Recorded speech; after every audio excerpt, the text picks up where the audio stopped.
I'm Alejandro with Kleinn Automotive Accessories, and today we're going to be installing our USTL kit in the Reaper Red variety. It's primarily a bench build, so let's get to it. Now our USTL kit replaces the factory spare tire, which is very useful if you run larger tires like 35s or 37s or anything really above 33s. This truck has 35s. What we're going to do is we need to lower this spare tire and we are going to check which configuration we are going to use when we assemble our USTL. It accommodates different features on the vehicle. We need to make sure that we're building it out for our specific configuration. Now with our spare tire out of the way, we actually need to look in the area where it was housed.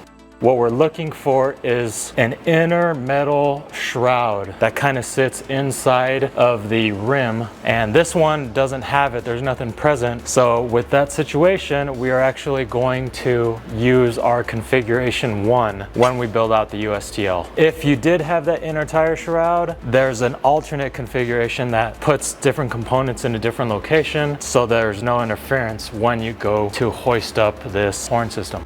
Before we install the compressor onto the bracket, we're going to take the filter that it comes with and we're going to use a number 2 Phillips and remove this gray panel mount. Once that's removed, we can just install the filter on the compressor inlet. This is normally protected by a little red plug, but I ran ahead and took it off camera. We're just going to screw that on finger tight. I'm going to line it up so that the Kleinn is nice and straight. Now we're going to install this on the bracket. When installing this compressor bracket, we're going to be using the first configuration because of the type of vehicle we have. That is going to be these 2 narrow slots and then these 2 longer slots. The second configuration would be these 2 narrow slots and those 2 longer slots with the head on this side. The compressor is going to sit in here just like that, with the head of the compressor going to the narrow slots. When we're installing the hardware on this part, we're going to be using the heads of the bolts coming in from the underside, and then we're going to use the nut and the lock washer on the top side here. So I'm just going to lift it up, stick my bolt in there, and it has a flat washer right next to the bolt head. Then I'm going to put another flat washer. We're going to put our lock washer and then the nut. And I'm getting that finger tight, and then I'll go in afterwards and fully tighten them. So we tighten all these 4 up with the M8. I'm just going to get my wrench in from the underside and we'll just do that to all 4.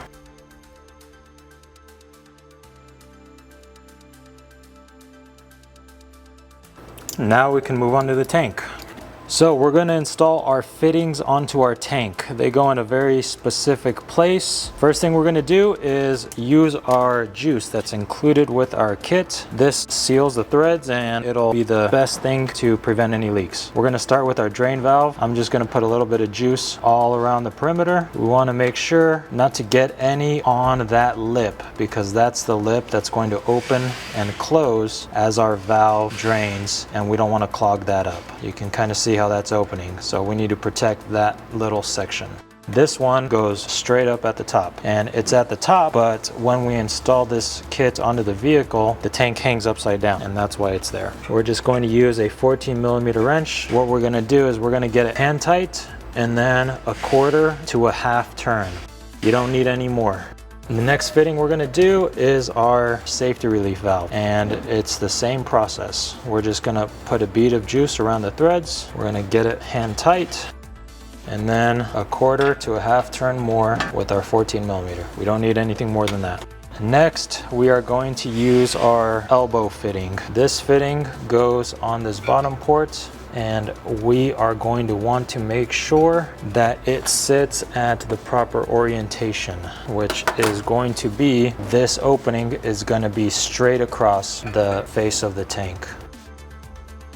So this felt a little snug. We're going to call that good, and it is nice and straight. Now this port requires us to pull a fitting from our INF1 bag. Inside of this bag we have our 1302 kit, which is this little kit with the little black L bracket. There's 2 fittings in here that'll work. I'm going to use the elbow fitting and I'm going to point it straight back. So there's our elbow fitting. I'm going to put all this stuff back so we don't lose any of it.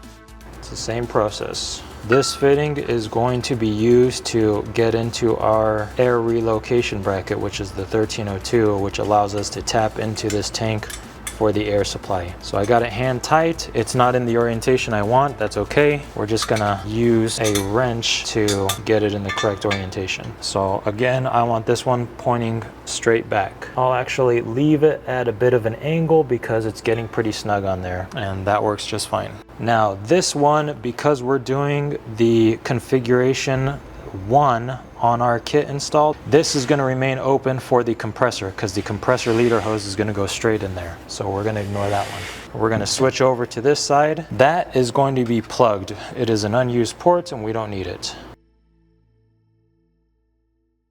So this one we're going to go ahead and secure with our 14 millimeter. I'm going to do a little more. I'm going to do, we'll say 3/4 of a turn. And now this one is going to be going to our horns. We're going to use our larger fitting here, and this also has a specific orientation that it needs to be in, which is about a 30-degree angle. Let me just get this finger tight and we'll see where we're at with that. So we want this fitting to be coming out like that. So this is going to be quite a heavy turning we're going to have to do on it. We need it somewhere around there.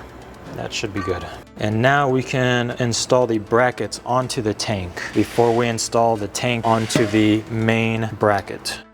When installing these tank brackets, we are going to use a separately packed group of hardware in our hardware kit. These are specifically for these tank brackets. These brackets sit inside of the tank feet just like that, and it's gonna have that offset in towards the main belly of the tank on both ends. That's how these install. This is our tank hardware. It's going to be a bolt, a washer, a lock washer, and then the nut.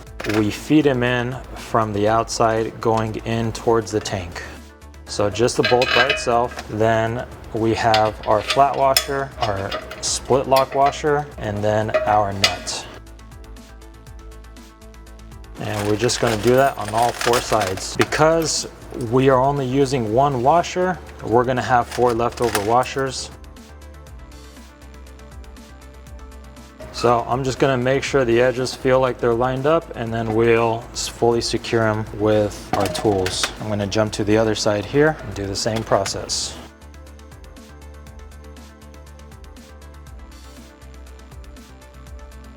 So for the heads of the bolt, I'm going to be using a 5/8, and for the nuts, we're going to use an 11/16.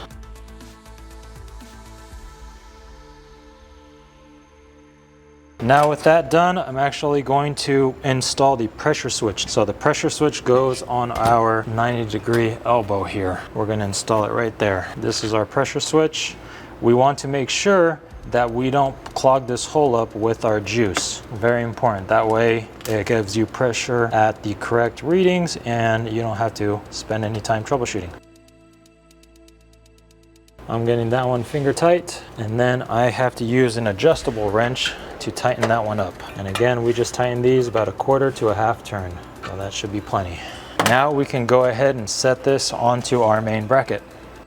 The tank rests underneath these arms here. We have our brackets that have threaded nuts welded onto them. Our bolts are going to go straight through these holes, all 4 of them, and they're going to fasten it in place. If you have 2 people, this is great to have someone help you lift up the bracket, and then you could put the tank in position. If you don't, I'm going to just take a little parts bin and I'm going to lift that up, set it underneath my bracket. That way this can be pivoted into position. It's very important that when you're doing this, you want to make sure that this port is facing the inside of the bracket here. You don't want this port facing the other side. This port is what the leader hose of our compressor is going to be connected to. I'm going to start with this outside bracket here. I'm just going to line up the holes. If you have a magnetic retrieval tool, it may be very helpful because it will hold both the bolt and the lock washer that you're going to use to put it into position. I recommend starting with the innermost hole because then you can hold it into position with that same magnetic retrieval tool, and we are going to use a 9/16 to screw it in place. Alignment is going to be very important here because if it's not aligned properly, it's not going to go in easily. So I am slightly misaligned. We're going to correct that and try again. All right, that one is caught. And now these slots inside of the bracket have a little side-to-side play, so you don't need to fully tighten it in case you're just slightly off. It makes it easier to install them. All right, we got those two nice and snug. I'm just gonna loosen them a little bit so the tank still has a bit of play. And now I'm gonna work on the back end. Now remember, we use our bolt and a lock washer. My alignment there is good. Now I'm just gonna go ahead and fully tighten these. Now at this point, we can install our rubber strips on here and we can connect the leader hose. Let's go ahead and do that. In this little packet comes our shipping caps and our foam strips. I'm gonna install the foam strips, I'll install the leader hose, and then we will install these end caps for our bracket. Now these foam strips come a little bit long. This one's not too bad, so we're just gonna go ahead and peel it and stick it. I'm just gonna line up the edge and center it along the face of that bracket, move the tape, and nice even pressure across it. Now we can do the same thing to the other side. Now we can take our leader hose and route it.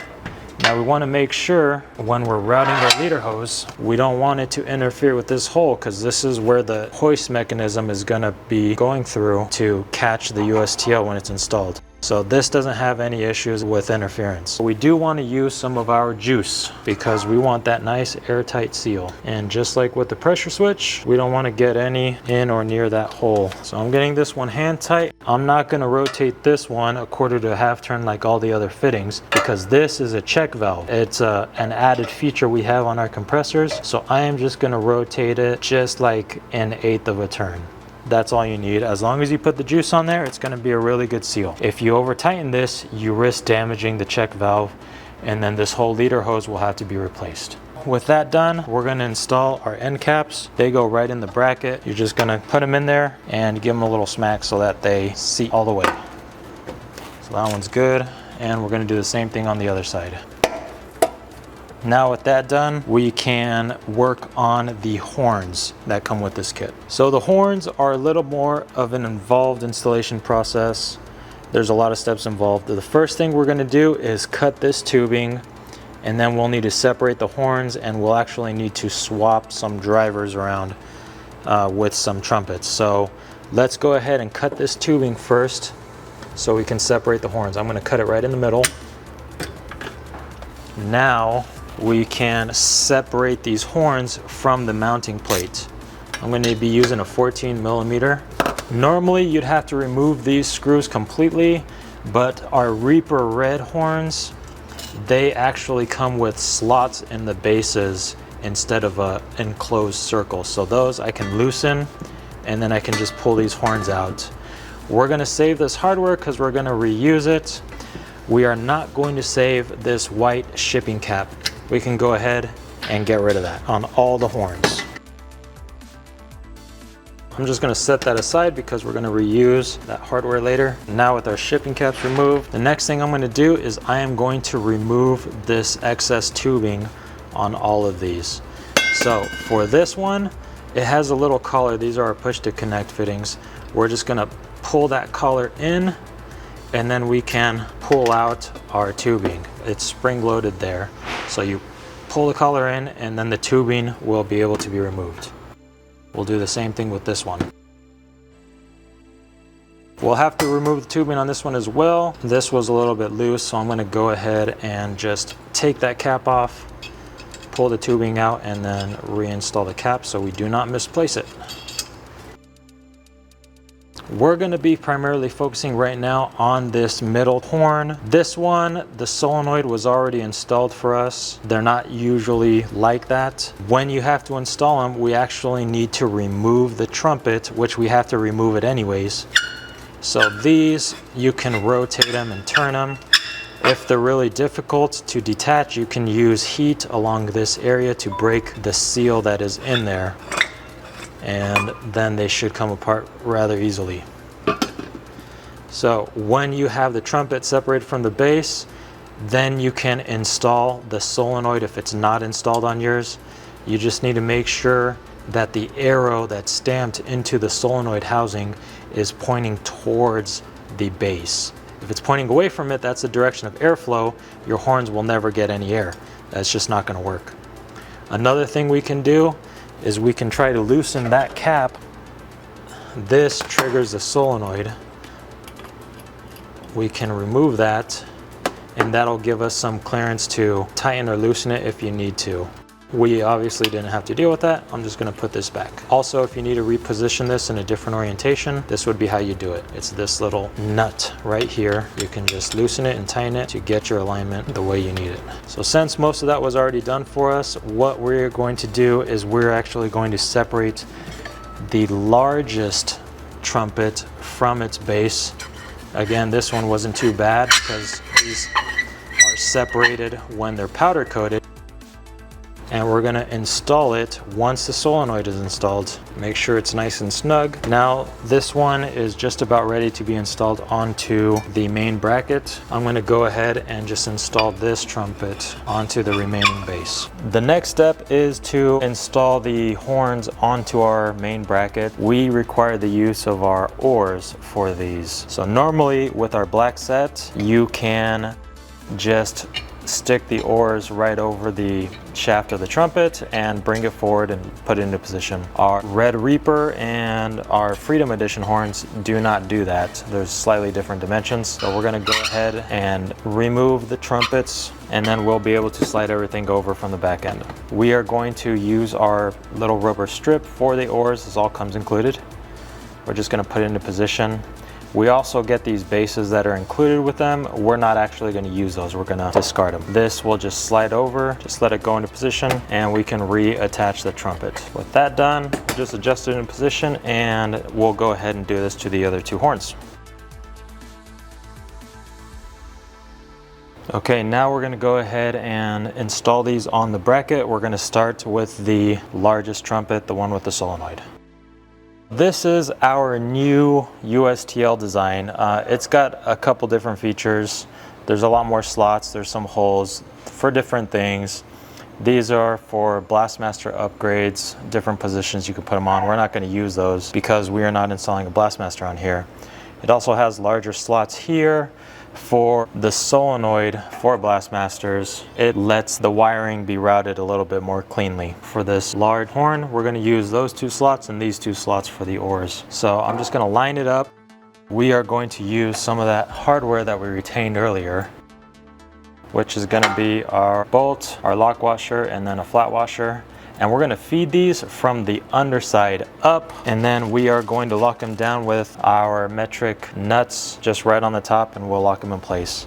Because these are not our typical black ones, these are Reaper Red, and they do have this open, we can put the bolts in and slide them in position. I'm just going to go ahead and install them in place. We just want the bolt on the bottom, and then we're gonna put the flat washer and then the lock washer, and then we can install our nut. We'll do the same thing for the other side. So before I lock this down, we want to match our holes for the oars over here on the slots. And just like the previous bolts, the bolts are gonna be fed in from the bottom going up, and then we'll put our flat washer, our lock washer, and then a nut. I'm going to leave that loose and we'll secure it later. Now that we have those kind of in place, I'm just going to push this as far back as I am allowed and make sure the base of the horn is flat and the base of the oar is also flat. Now we'll go ahead and tighten everything up. We'll go ahead and follow the same process with the other two horns. Before I move any further, we notice that our solenoid here is kind of blocking our center hole. This is where that hoist mechanism is going to come up, and it's going to cinch the bracket to the vehicle. So we actually need to reposition this a little bit. What we're going to do is we're just going to twist this to loosen it some. This nut loosens and it'll allow the solenoid to pivot. I'm also getting some interference from our connector, so we're going to go ahead and use a number 2 Phillips, and we are going to detach this and we will reconfigure it while we're here. So I'm just going to have it pointing straight up. We don't want to point it back because it's going to interfere with our tubing. So I'm just going to put it in position straight up. We'll retighten that nut and we'll lock it in place. That way this doesn't move anymore. Now to reconfigure this connector, we're just going to take this rubber butt off. We're going to take a pick right up into our groove, and we're going to pry that connector loose. There it comes out. We can remove our screw, set that aside. Now we can see our terminals and how they match the prongs on the solenoid. So that always has to stay the same.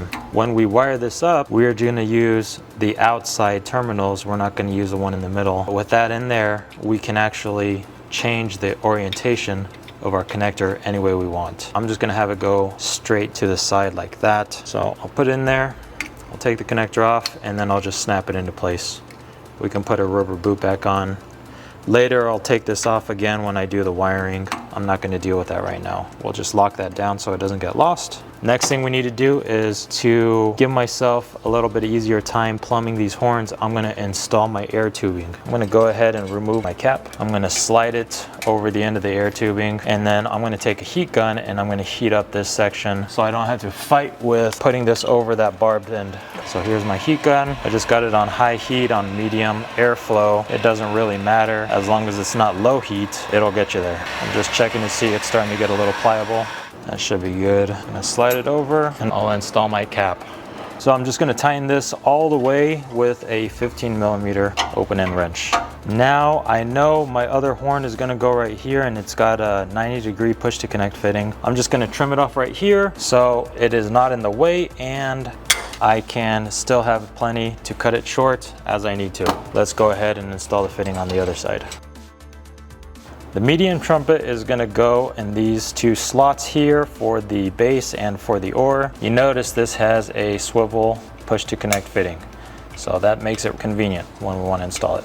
I'm gonna push that out of the way a little bit and we'll get our hardware installed. So just as before, our bolts are gonna feed in through the bottom and then they will be followed by our flat washer, a lock washer, and then a nut. We keep these a little loose because we want to be able to position our horn properly with the tubing and with the oar. So now I can just pivot it in place, get my alignment correct. I'll move it forward some. That way it's just a straight shot when I install the air tubing. I'm happy with that.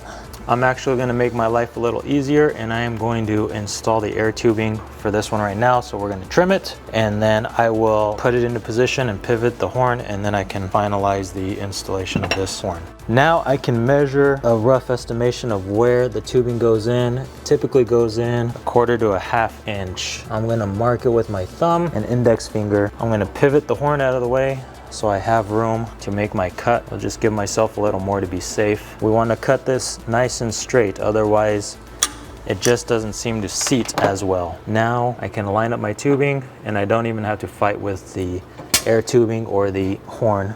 I'm just gonna push it into position and now we can even see my oar mounting points line up and my horn is in position. So now I'm gonna go ahead and tighten these down. Just as before, we're gonna use our hardware to mount the oar. The bolts gonna be coming in from the bottom, going straight up, and then they're gonna be followed with that flat washer, and then the lock washer, and then the nut.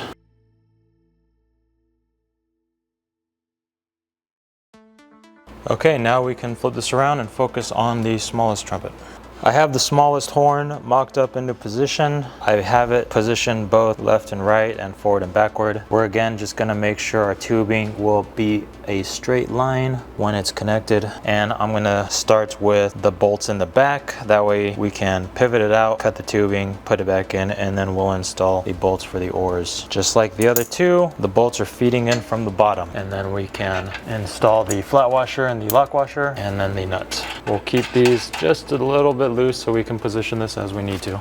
Let's pivot our fitting to go the correct direction. And again, we're gonna go up to the edge of the collar and we're gonna go back maybe a 1/2 inch. That's about how far it seats. I'm gonna mark it with my fingers and just get those out of the way. I'll give myself just a little bit more. I'm gonna try not to cut my fingers off.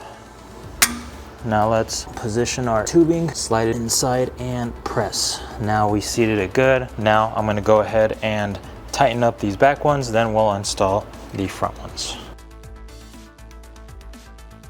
From here, I'm going to plumb the main solenoid into the tank. Our routing is gonna go from here. I'm gonna kick it underneath the small trumpet and we're gonna bring it down right to our 1/2 inch fitting. I'll start here with the solenoid. You just take this cap off, slide it over your 1/2 inch tubing, and then a heat gun is your best friend here because this tubing is very stout. I'm gonna route it from the bottom, just like I said, and we are gonna push it onto the barb fitting. This one's going to use a 19mm wrench to tighten it down, and we're just gonna do it until the bottom's out.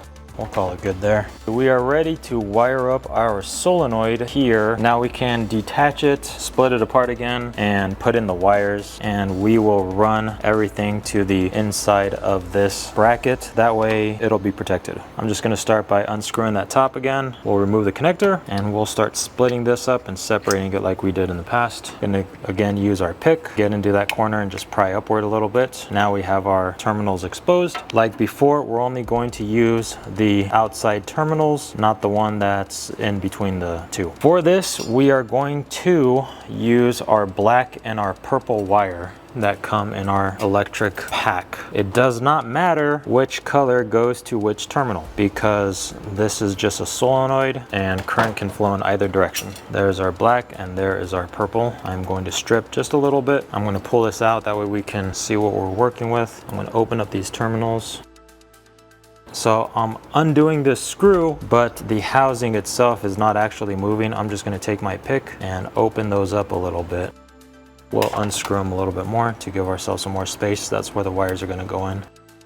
Now that's more than enough room to get our wiring in there. I'm just going to put that in to hold it in place. I'm going to give myself some room with this wiring so I have extra. What we have to do is we have to feed them through the connector housing, and then I'm just going to twist the ends, give the wire a little more strength, and then we can feed them in and connect them. It doesn't matter if the black one goes here or the purple one goes there. It really doesn't matter. I'm using a number 2 Phillips here, but it really should be a number 1 with these small terminals. But the number 2 is getting us there. You just want to make sure they're secure, not too tight. I'm just going to give them a little tug. That's good. I can feed this back in the orientation it needs to be in, so my connector is not in the way. I'll put in my rubber weatherproof boot, and we put that installed. Screw that in, and it's good. Now what I'm going to do is get some loom to cover this wire. I'll put it up to the inside here, and we'll tape that off so it's kind of sealed environmentally. Then I'll run this wire down through this channel right there, and we can flip this whole thing over and continue our wiring. Now I'm just going to take my loom and I'm going to partially cover the wires with it. I'm just going to feed it into the connector housing, just give it a little bit of a push. And what I'm going to do is tape that off with some electrical tape so that it doesn't go anywhere, and it'll be sealed from any type of water going in there. This is a short piece of loom, so I'm going to finish feeding the wire into it as much as I have. Then I'll go ahead and just take this and put it down in that slot right now. I flipped over the bracket so we can work with the wiring inside. This is going to be a more protected area, so that's kind of where I want the wires to go. Plus, our compressor wires is already here. Here are our pressure switch wires, and these are the solenoid wires that we just fed through from the outside of the bracket. Our USTL bracket comes with these 3 little holes in the back. These were designed for our relay to be able to be attached to it. I am going to bring a vehicle grounding point probably to here where I can attach the relay. So every ground for this system, I'm gonna put to this point right here. That way I will only need to run power wires out of here to the rest of the vehicle. Let's get this relay installed. There's already kind of the hole there that we're gonna use. We have our self-tapping screws. We're just gonna put that in there and see how it fits. Okay, I think that's going to work great. What I am going to do is get a ring terminal for a yellow terminal, and I will install that there as a precursor to the ground wire that's going to go there before I finish tapping this whole thing and screwing it in. I'm also gonna take note of the other grounds that are in the system that we need to tap into it. So it's going to be the compressor ground, the relays ground needs to go there, and the ground for the solenoid. So that's 3 grounds. So I'm gonna get 2 red ring terminals and my yellow one, which is going to be the placeholder for the ground from the system that'll be going from the vehicle to here. Let's get those in place, and then we can fully install this relay. We'll start with the solenoid ground. I'm just going to take this black wire, I'm going to pull it out of here and give myself a little bit of length. I think that's good. I'll take that, cut it. I'm going to strip this a little long. I'm going to twist my wires. I'm going to double it up. just to get a little extra bite, and we're gonna crimp it with our red ring terminal. So now I'm just going to crimp this, make sure it's nice and secure, and then we will work on the other terminals. I always give it a tug. All right, now we can do the next one. I'll just undo this. So our negative is plenty long enough. We're not have to worry about that for the compressor. Now we'll take that same black wire that we cut from our solenoid and we'll strip it. We'll use this one to be the ground for our relay. Again, I'm just gonna cut it a little long, twist it, double it over, put it in, and we'll give it a crimp. And a tug check, that's good. We'll cut this one short once the relay is installed. That'll be the best way to route it. I'm gonna sandwich the ring terminals with the larger holes in between the ones with the smaller holes because we don't need to have any weirdness going on with the screw not going all the way through. Let's go ahead and reinstall our relay and get it in there fully this time. I'm gonna situate these like that. That'll be good. The yellow one is the only one I kind of want pointing up because I'm going to have to bend that in order to be able to crimp it when I do my final ground wiring for this circuit. Now let's just go ahead and tighten everything down. That feels pretty good. I'm just going to bend that down a little bit now, might as well. So it's ready to go. Now this was the ground wire for our relay. Let's trim this short and install it along with all the other wires. Our relays and our wiring kits come with a pigtail for our relay. We're just gonna line it up and plug it in. I'm gonna go ahead and use this black wire for our relay ground. I'll feed it around the back, give myself a little loop. Should I ever need to disconnect it, I think right about there will be fine. I'll clip this one there and we will connect those with a butt connector. We'll get rid of the excess and I will strip these. So I'm gonna use a blue butt connector. We'll double this over and we can crimp that, give it a little tug. Same thing with this one. Our tug test was good. Now I'm going to tug it back in the wire loom. This white wire is going to go to one lead of our pressure switch. That's going to help trigger the relay. For this one, we're going to connect directly like that. So I'm going to go ahead and strip this back a little bit. This one's a little bit thicker gauge, so we're going to use the blue butt connector as well. And again, with the pressure switch, it doesn't really matter which lead connects to which wire because it's just a switch. So it'll work interchangeably with the electrical system. That wire is good. Now let's get our yellow wire attached to the other end of the pressure switch. We will use our red butt connector here. That wire is good. We can now take our yellow and our blue wires here from the pigtail. One of them is going to go to the compressor positive. So this compressor already has a spade terminal on there. So we're gonna get a yellow mating spade terminal and we'll attach it to the yellow one. It can go to either. I don't want to cut this lead terribly short, but I want to keep my wire bundles nice and tight. We'll trim this one down to right there. Now these terminals have a tendency to warp once they're crimped, so I'm actually going to go ahead and plug it in before I crimp it. That way I don't have any issues trying to fit it in after the fact. So that's a really good connection there. I'm just going to clean up my wiring for these larger wires with just a little zip tie.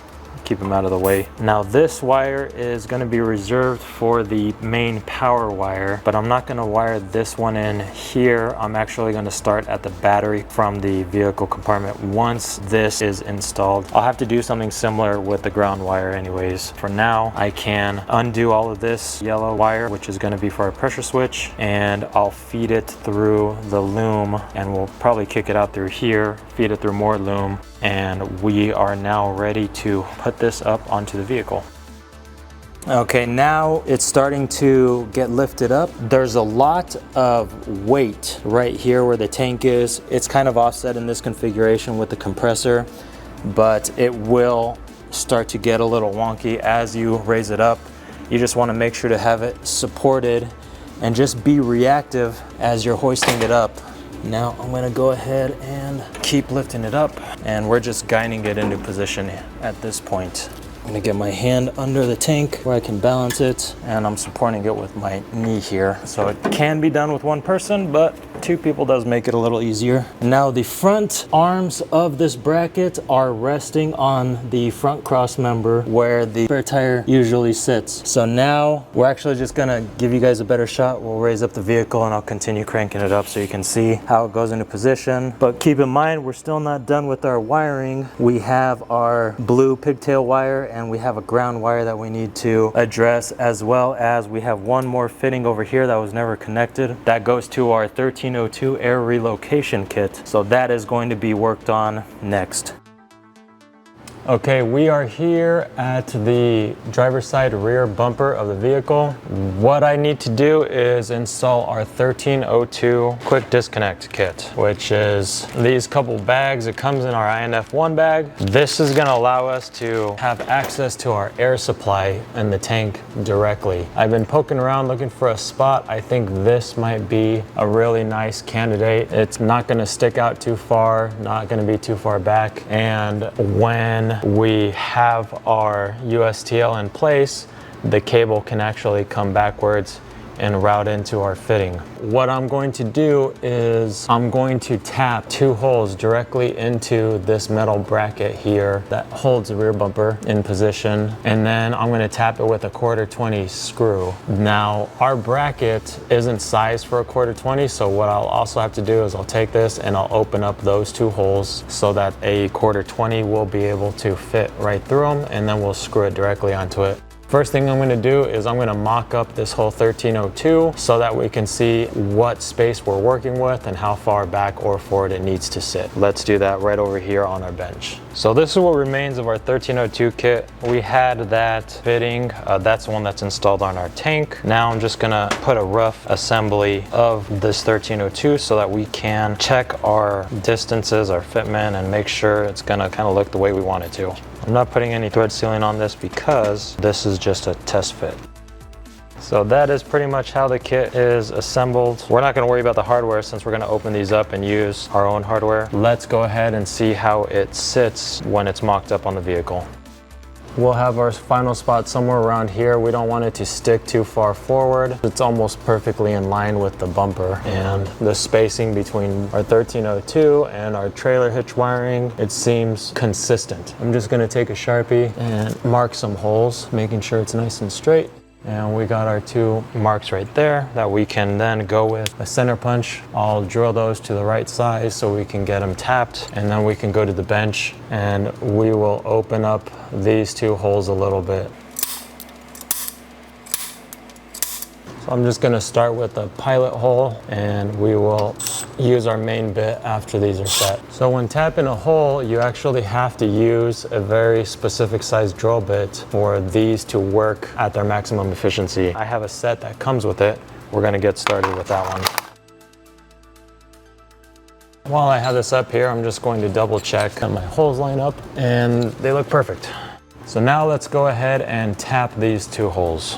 When tapping a hole like this, you want to make sure that your tap is straight in line with the hole that you drilled. The other thing you want to do is, as you're rotating the tap and cutting the threads, you want to back it out every few turns, not full rotations, just turns of the tap, because you're cutting threads into the metal and it's going to bind up into the threads of your tap if you don't clear the metal away as you're cutting. And backing up the tap is what actually lets the metal break free from the tap, and you'll see it fall down as we cut through these. So if you pay attention, you see the metal falling out. That's breaking free from the tap, and it allows us to continue to thread.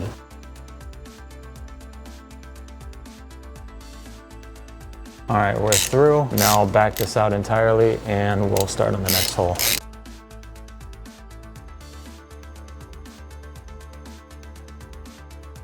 All right, so our threads are cut. Now I'm just gonna check them real quick to make sure that they sit well. There's one, there's two. So now we'll just disassemble our 1302 kit and we will open up these holes so that a 1/4-inch bolt can go through it.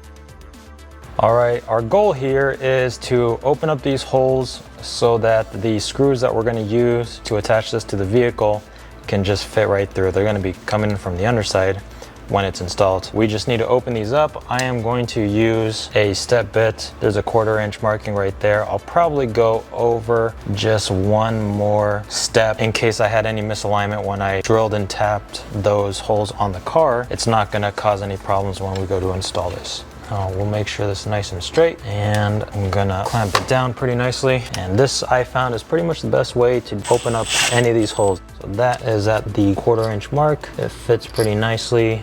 I think I'm safe to go one more. Here's one. So it fits nicely, and it gives me a little bit of slop in here if there's any misalignment when I transferred these holes onto the vehicle.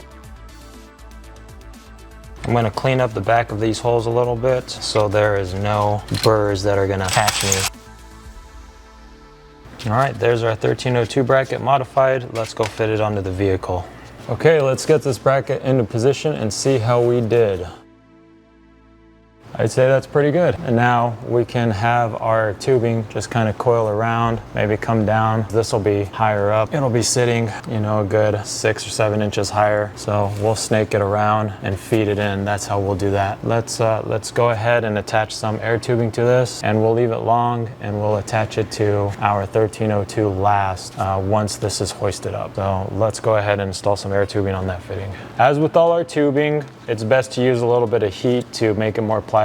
I'm going to go ahead and remove the cap, slide it over our air tubing, and we're going to use our heat gun right at the end so that it makes it really easy to slide it over that barb fitting. Okay, we're pretty much there. All right, that's seated all the way to the end. I'm going to go ahead and start installing our cap, and we're going to use a 12mm open-ended wrench to just fully tighten this. We're going to bottom this out to the fitting. Okay, we have that bottomed out.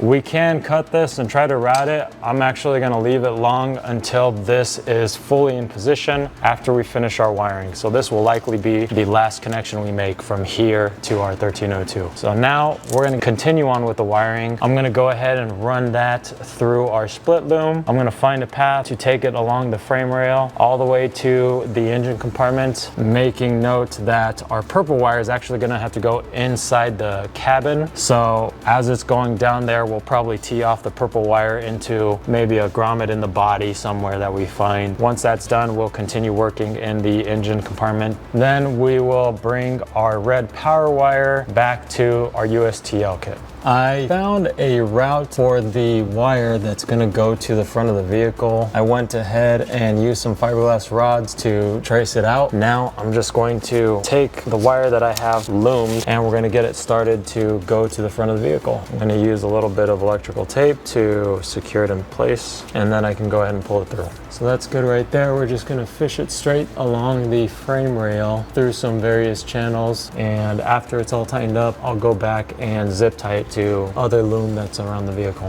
I got my fiberglass rod here. I'm pretty much right below the front and rear door on the driver's side. I'm just gonna keep fishing it through along the frame rail until I can move it to the outside, and we'll continue our routing. We got it nice and tight. Now we can fish it through a nice hole on our frame rail that will carry us over to the other side, and we can continue routing it. So now on the outside of the frame rail, we're gonna continue routing our wiring up into the engine compartment. This vehicle has a grommet underneath the floorboard of the cabin. So I put a fiberglass rod through it so we can fish our horn wire, which is gonna be the purple one. Right now, I'm just gonna direct this rod over so we can continue routing it properly. And here's my purple wire that's actually gonna be going into the cabin. I'm just gonna undo the tape that I have put on there, and we'll continue our wire routing. So right here, I'm just gonna open up our loom, and I'm gonna dig out that purple wire. Now I'm just going to get the end of this taped up, and we'll fish it through the grommet into the cabin. I'm gonna give myself a really long length of the electrical tape here because this grommet is fairly inflexible, and it's gonna be a bit of a pain to pull this wire through. So we're just gonna use the tape to reinforce our hold on the fiberglass rod. So we've got a good route right here into the engine compartment. Now we'll lower the vehicle, open the hood, and then we'll continue pulling this through. So we're here in the engine compartment, and as you can see, I got my fiberglass rod tucked away in the back there. It's not at the right angle, so I'm actually gonna have to feed it back a little bit. I'm gonna try to get it to come up in this area. That way our yellow wire can go directly into the fuse box. After that, we'll work with our red power wire, which we're gonna tap into here. This truck already has a lot of aftermarket accessories wired in, so we're gonna try to follow those existing pathways and keep it as clean as possible. So there's our end of our yellow wire. Now I'm gonna just make a quick check on the underside of the vehicle, make sure I took up all the slack and that my wire is routed in a nice clean way where it's not gonna touch anything that's gonna get nice and hot. We don't want that. I just checked everything on this wire from underneath the truck. It looks nice and tight. I'm going to use a zip tie just to temporarily hold on my loom in place so that it doesn't get slack and we can not worry about misaligning anything. I'm going to put one more zip tie right up there. And these are temporary, so I'll go in, cut them out later when I route my power wire. I think we'll just fish this up through here. This is the end of my wire. I'm going to go ahead and cut this off so I don't have to keep pulling empty loom. As you can see, there's nothing in there. This is a fuse box we're going to tap into. It looks like they have something disconnected here. I don't know what that's about. We'll let the customer know and we're just going to leave this alone for now. I will take this loom, feed it in through this channel. So all this is extra.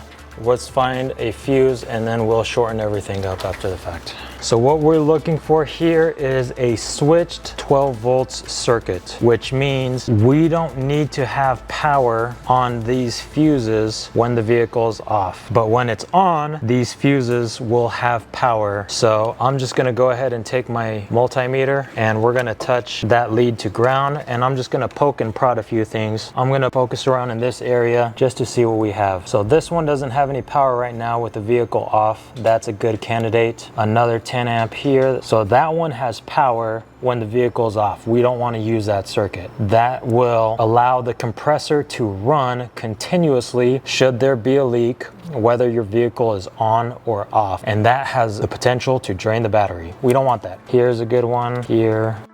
And not there. So we have 1, 2, 3, 4. So we have 4 10 amp fuses here that do not have power when the vehicle is off. I'm not going to turn the vehicle on, but I'm going to put it in the run position and we'll check those 4 10 amp fuses to see if they have power when the vehicle is running, which is what we are after.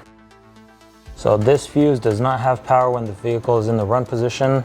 We're not going to use that one. That one, however, does. That one does. That one does. Okay, so I'm going to look at these 2 fuses here one more time. These both have 12 volts with the vehicle in the run position. I'm going to turn it off and we'll see if power turns off as well.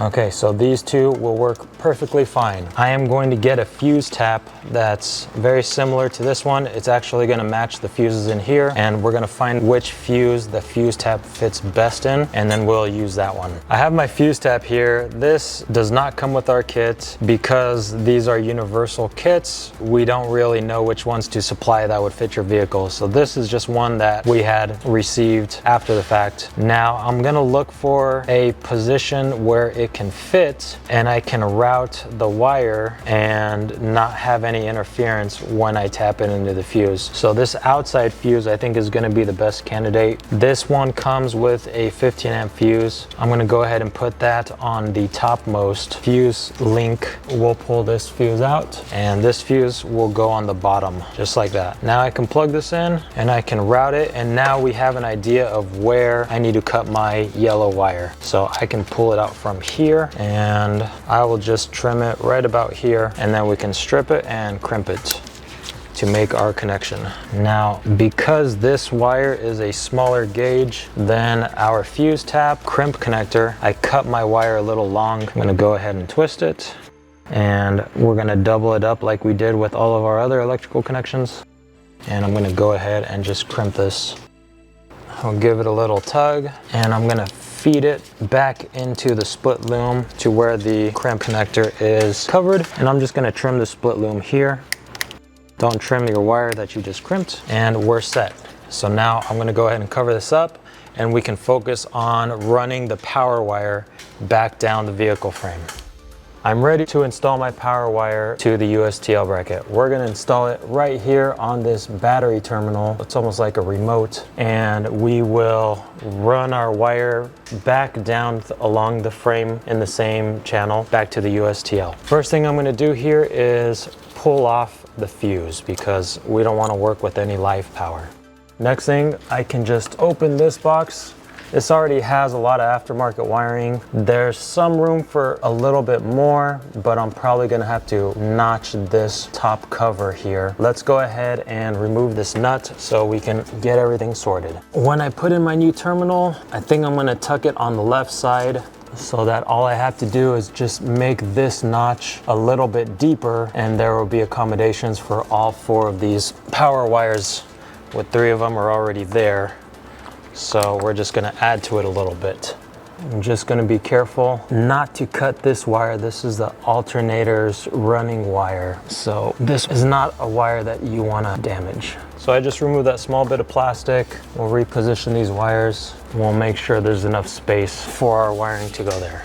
Now I can go ahead and strip our power wire.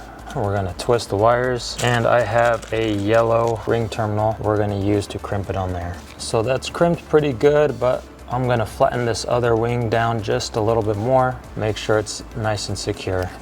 I can go ahead and insert this new ring terminal on there, and we will try to finesse all these wires into a good position so that nothing is obstructed when we close up this little red block.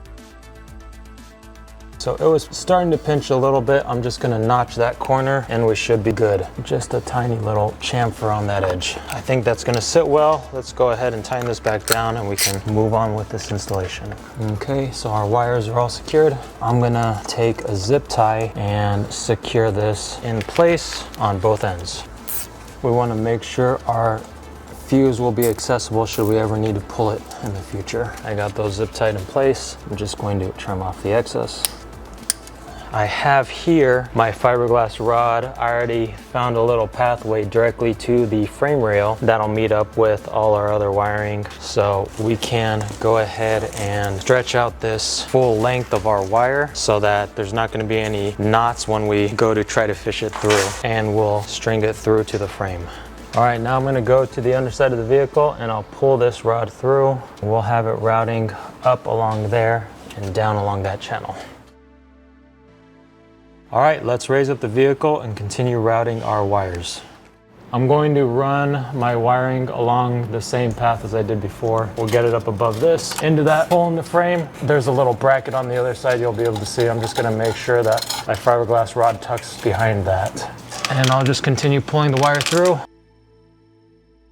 Okay, I'm gonna put a zip tie up here behind the wheel well just to give it another point of security. As before, we had the last wire we were routing to the engine compartment. This one's coming back from it. This was that bracket I was talking about earlier, and I already have my fiberglass rod set up so that I can just continue pulling this through along the frame rail. But first, let's get this all the way through.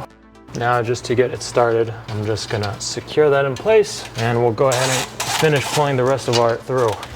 And all that rubbing is why we give you loom for our kits and why you always want to loom your wires, because you never know what's gonna rub and make contact. Now I can actually start zip tying all of these because we're not getting any more wires coming through here. I'm going to fasten these to these hard lines. And now I'll continue on that back side over right next to the USTL bracket, and we'll finalize this wiring run. You may recall from our previous sections, I put some zip ties here as a temporary measure to keep the wire in place. I think I can squeeze these in there without replacing them. So there's one. We'll do them one at a time, that'll be easier. And we have one more zip tie here before we'll channel this back into the inside of our USTL bracket.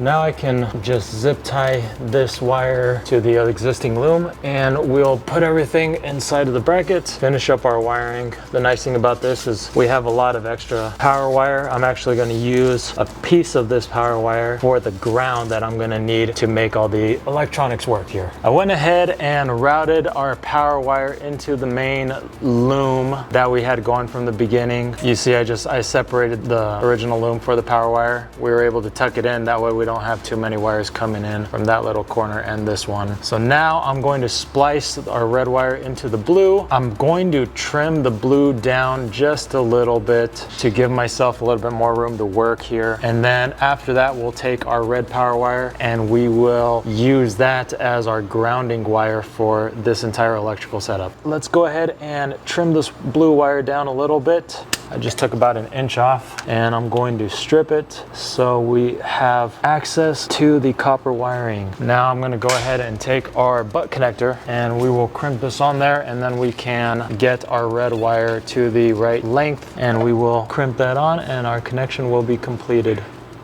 So there is one. Always give it a tug so you know it's in there good. Now this is going to be tugged into the loom. I want to trim it right about there. I'll give myself a little bit of grace.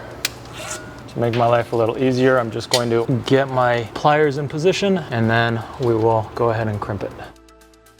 Okay, that's seated pretty well. I'm just gonna tuck the wiring into the loom so it looks a little cleaner. I'm gonna go ahead and put a zip tie here to tighten it all up so that we don't have to worry about vibration causing any problems.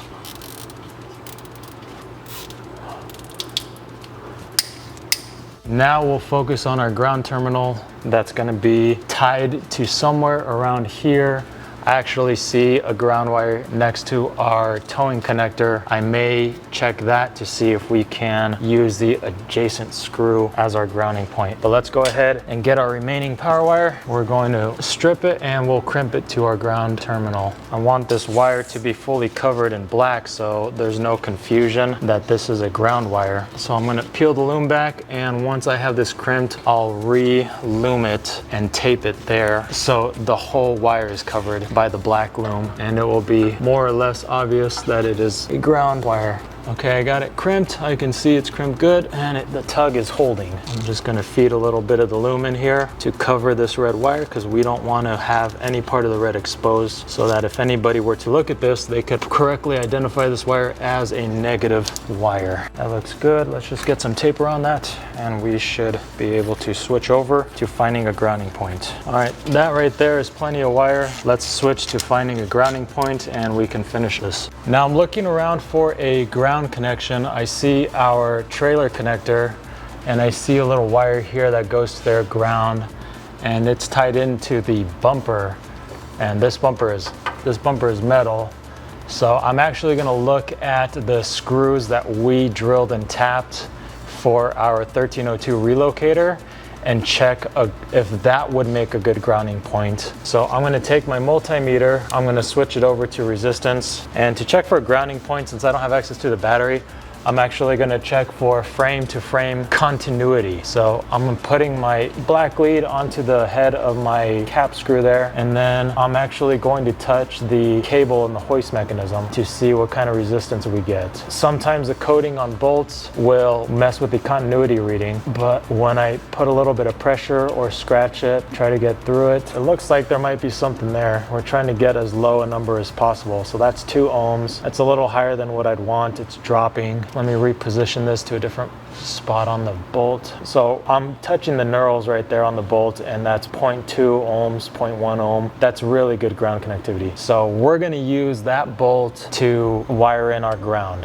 Now I'm getting ready to wire in my ground wire. I'm going to use this cap screw that is closest to me. Before I do that, I'm kind of going to estimate the amount of wire I need. I know that my USTL is going to sit up behind this hitch bar. So I'm going to take my wire and I'm just going to route it above it and bring it down so that I know that I'll always have a decent amount. Anything here is going to be extra, so I'm just going to keep it kind of short. We'll trim it right here. That way we have enough space if should we need to lower this down and work on it in any way.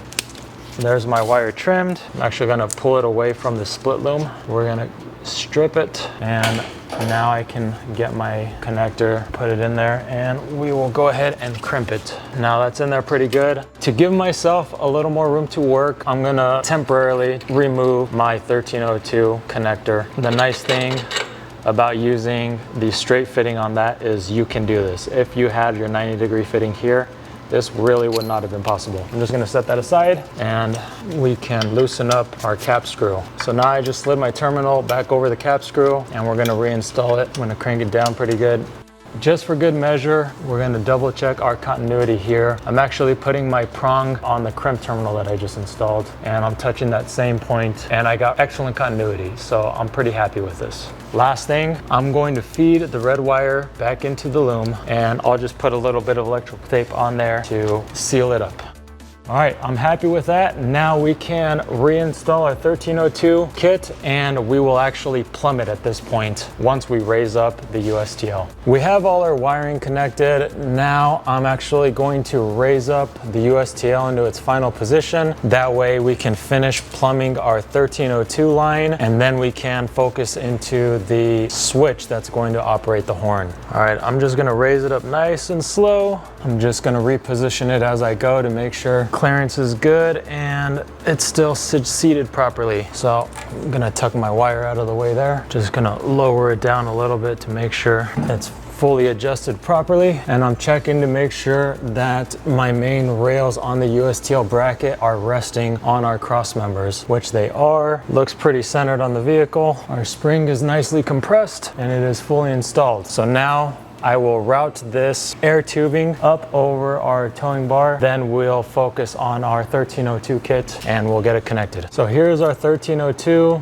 that we had mocked up for a while. I'm gonna go ahead and disassemble it real quick so that it can be fully plumbed in with our liquid thread sealant. I got my bulkhead fitting in pretty good. Now we're gonna install our quick disconnect. I put the rubber boot on for the back of it, and just like all our other fittings, we're gonna apply a nice bead of the juice around it. We'll get this one hand tight. I'm gonna use a 19mm open-ended wrench to fully tighten this. I'm just gonna go quarter turn, making sure that my boot is up. That's a personal preference. You can put it however you want. Oh, that doesn't look so good. Let's just spin it down and have it going from the bottom. Now we'll install our fitting in the back using the same process. I'm gonna again just put my juice on the threads. We'll get it finger tight, and this one is gonna be a 14mm, and I'm just going a quarter turn there. Now I have my tubing. I'm gonna route it above and then direct it down. It's really long, I don't need all this, so I'm gonna just cut it long. We're not gonna use this for anything else, so that'll make it easier to route. Before I stick it anywhere where there's gonna be dirt, I wanna make sure my airline is clean, so I am going to cover the end of it with a little bit of electrical tape. So we're just gonna protect our air tubing from getting dirt inside, and that way we minimize any type of clog or problems in the future. That will probably be the routing to go with. I'm gonna push it back a little bit to give myself some more room in case this ever needs to be lowered at some point in the future. We don't have any issues with not having enough slack in our tubing or our wires or anything. Now I'm just gonna take off the cap, slide it over my 1/4-inch tubing, and I'm gonna use the heat gun.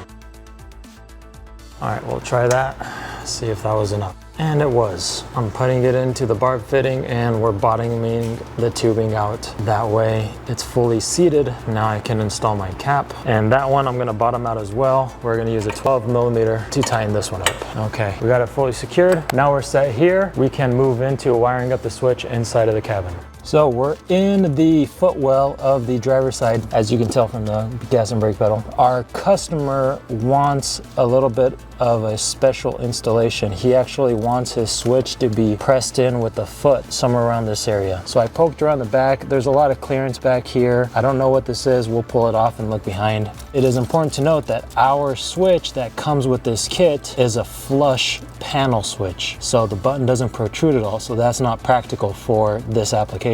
But we do have a different switch, part number 318. This switch protrudes from the body of the switch housing. So that would be sticking out. When you press your foot up against there, it will work as intended. Let's pull this little plastic cover off and see what exactly we're working with. So that's our housing. Okay, so it looks like there's a tab you have to press down on the top, and this looks like some sort of lock down here, and this one also has got another lock right there. That was able to come off without too much difficulty. So it looks like there's a lot of space here for our switch. When we're installing the switch, we have to take into account how much it's going to protrude from the back. So I think there's enough clearance there for that to work. We'll try to install it right down in this bottom corner to give ourselves the most amount amount of room possible. This almost looks to be like a 1-inch hole that we'll have to drill into this panel. Let's go ahead and mark that out so we can get a center of where that's gonna sit. I'm gonna get a Sharpie and put a little dot there, and then we'll drill a hole and see how that turns out.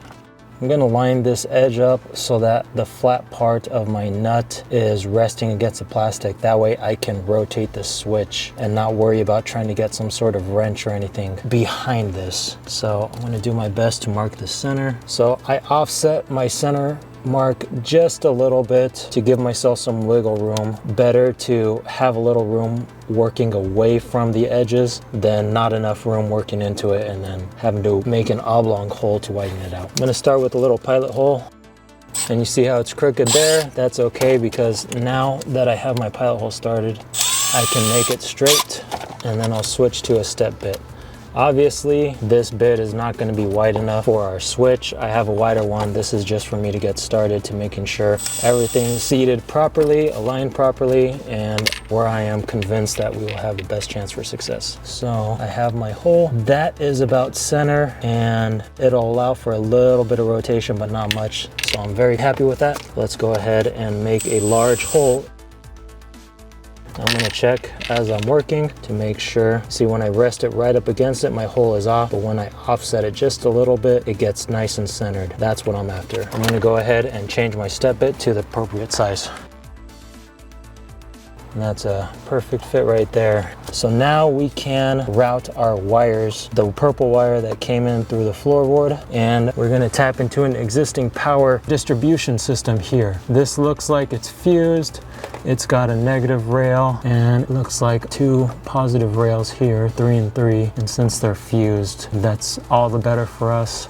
I only have a 30 amp fuse, but it's not gonna matter because the solenoid is only gonna pull 0.5 amp maybe. And if it's gonna fail, it's probably going to just open up entirely and not actually short. That's typically the nature of solenoids. Let's get our wires to this area and we'll wire it up, and then we can test the horn switch. So I'm going to use this terminal here. I just want to make sure that that's actually a positive terminal. So I'm going to go ahead and put in a fuse since it probably needs it in order to function. I'm going to switch my multimeter over to voltage. This looks like a negative rail. We'll just touch that. And then I'm just going to touch that. And I have 12.57, which is standard battery voltage. So that's going to work just fine. Now I'm going to go ahead and unscrew this terminal. I'm going to take the red wire and strip it. I stripped it long because I'm going to use a blue crimp terminal. That way I can double over. Okay, that fit nicely. Go ahead and crimp that. It's in there good. For good measure, I'm just going to strip the end and give one more test with my multimeter to make sure our connection is good. There's our positive, touching it to our negative, and we got the same voltage, so we are good here. Now I'm just gonna route this wire along this other mess of wires back here to get it ready to be installed. It's obviously a little slack, so let's put some zip ties there. So our 2 wires meet up over here. This purple wire I just brought in from the floor panel up behind the carpet, and it's just poking out right here. We can probably secure these right there, and then we'll get them at the right length and hook them up to our switch, and then we can test it out. So here we have our switch. I'm going to make it easy for me to work and give myself a little extra slack there. That will probably be good enough. Now remember, our red wire is actually live, so just something to be aware of. And we can test our electrical with the solenoid by just touching these. This should sound off the solenoid for the horns. When I touch them, we should hear a click. And you even get to see a little fireworks show. So we know our electrical is good there. Let's go ahead and loosen these terminals. I'm going to feed these in from the top. All right, we got 2. We'll test the switch. So that works. Let's go ahead, reinstall this. Let's guide our wires so they're not gonna bind up. Our system is all set up. All we have to do is install our fuse in the main power line, and we should be good to go.